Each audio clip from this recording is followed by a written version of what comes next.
The format of both audit report of multi-usage holding Berhad and Enra Group Berhad are made accordance to the MIA Audit and Assurance Practice Guide.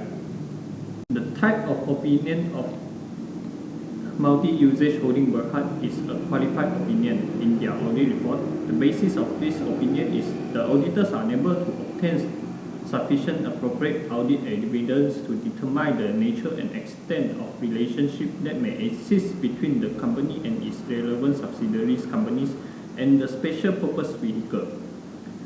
While the Enra Group Berhad has an unqualified opinion in their audit report.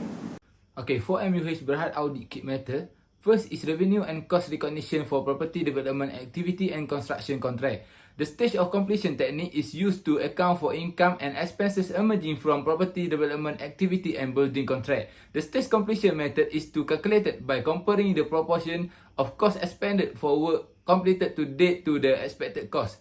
Okay, second is deferred tax. Company recognize deferred tax asset originating from deductible transitory differences, carry forward and unused tax losses and unabsorbed capital allowance. Discussing about key audit matters from Enra Group Berhad. First, key audit matters are impairment of trade receivable. This key audit matter requires management to exercise significant judgment.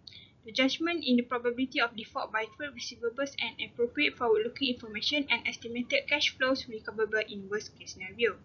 Other than that, key audit matter are impairment assessment of inventory. The judgment made by the directors in determining an appropriate inventory valuation will involve predicting the amount of future demand from customer.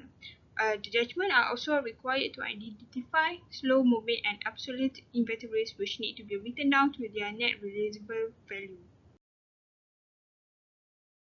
Next point is about impairment of goodwill. So both group MUH Berhad and Enra Group Berhad have a substantial goodwill balance. Therefore, goodwill is tested for impairment annually.